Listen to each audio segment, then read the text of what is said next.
What's going on, everyone? So in today's video, I'm going to be doing a trade recap of the two trades that I took on Wednesday, January 26th. It's Fed Day today. I took the two trades on Microsoft and Tesla. The trade that really did it in for me was Tesla to the downside. I went for a new low of day. It did not follow through, and when it got back above VWAP, I stopped out and I took a loss. And on the day, I ended up losing $810. Losing money never feels good. It sucks, but it's a part of the game. This is what we've signed up for. There's going to be red days. There's going to be green days. My goal is to make sure that those red days don't get too out of control. I feel like the setups that I took were pretty good, and overall it fits my process. I probably should have known that on Fed Day, maybe there wasn't going to be some follow through, because on days like this, there can be lighter volume and sometimes the market can really be choppy up until that 2 p.m. meeting. But no excuses. I took the trades, and overall, I feel like I managed risk all right. I probably could have got that Tesla trade a little bit less as far as the loss, but I still got out at a good spot. Had I held it, that loss would have been much bigger. Okay, so now let's get into my watch list. Today I was watching Tesla, Microsoft, Nvidia, and Amazon. So now let's get into the technicals, starting with Tesla. This is what the daily looked like prior to today. And that prior candle was a nice candle, but then the rip got sold. So we're still in that sell the rip environment. So when it comes to the long side, I want to make sure to be very careful. But coming in today, had a really nice gap up, and I really wanted to take the trade through this 960 level. But of course, just before market open, it broke it. So the levels that I was going to be looking at was pre-market high and pre-market low. If it takes out pre-market high and it holds above it, I felt like there was some room to the upside just because it's been so beat up on the daily.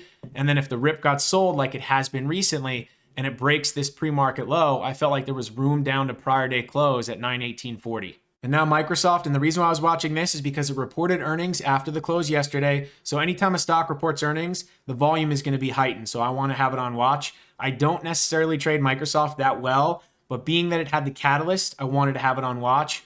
So as far as the levels that I was looking at, it had the gap up and it was trending in the pre-market. The main level to the upside was going to be pre-market high, but knowing that to the left on the daily chart, it did have some resistance right around 309 to 311.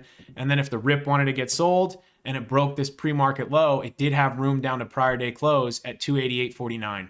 And now Nvidia, and the reason why I was watching this is because it's been very beat up on the daily chart, and it held the 200 SMA, which is a major moving average on the daily. So being that it's very oversold, had the gap up, it was above prior day high, trending up in the pre-market. I felt like if it took out pre-market high, it had some room to the upside. So that was the main level that I was looking at to the upside. And then the downside, if the rip wanted to get sold, pre-market low. If it breaks that, stays below it, I felt like there was room down to prior day close at 223.24. And now Amazon, and the reason why I was watching this is because it's very oversold on the daily chart. Had an inside candle the prior day, just looking for a possible bounce. It was trading above that prior day high.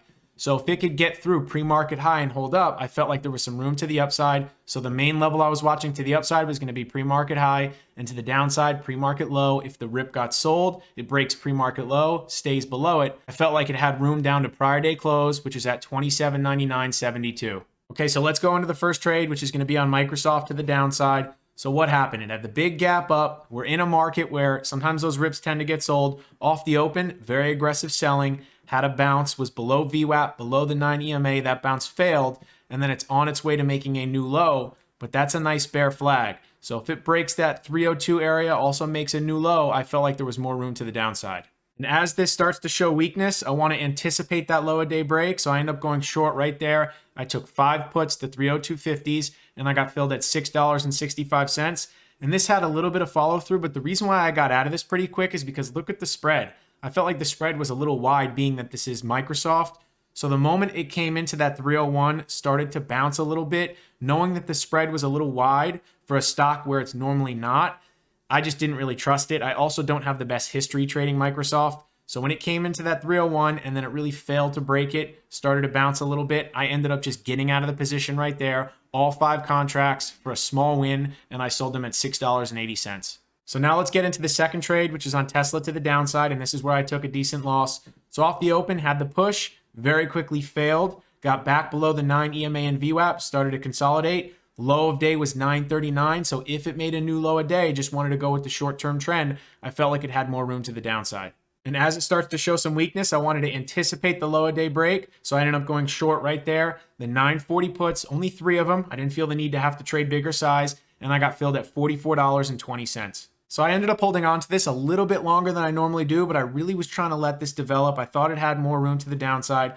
This thing popped a little higher, and just trying to use VWAP as that guide, failed to get above VWAP, came back towards the lows, and then failed that low again. So when this kind of made that higher low, started to bounce, I probably should have got out of there. And then the moment that this thing started to speed up to the upside, knowing that that 947 was kind of that line in the sand, because I did not want to be involved if this got over VWAP, probably started to squeeze, I ended up just getting out of the position right there. And I sold those contracts at $41.25. Doesn't feel good to lose money, but I ended up getting out right there. So I think that was an okay spot, because this eventually ended up making a new high a day. Had I been stubborn and held this, that loss would have been way bigger. So I gave it a chance on what looked like a decent setup, because if it made that new low a day, I thought it could work its way into the downside gap in a weaker market. But when it did not follow through quick, got back above VWAP, I just want to get out of the way, and I don't want to push it on a Fed day. So now let's go check out the P&L. Ended up making $75 on Microsoft, losing $8.85 on Tesla to be down $8.10. Nothing really crazy, but that's a decent red day for me, and I don't want to push it and have that get worse.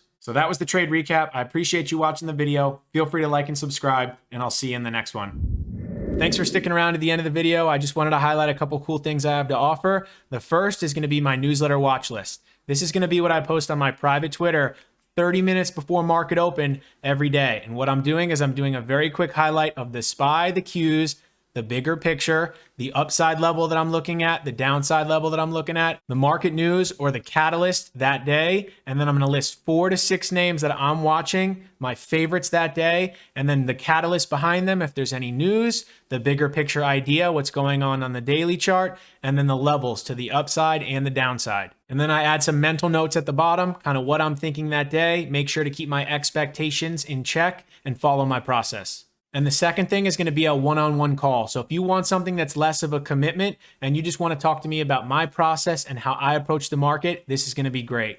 It's a one-on-one live call for 1 hour. So if you're interested in any one of these 2 things, there will be links in the description below. Feel free to check them out.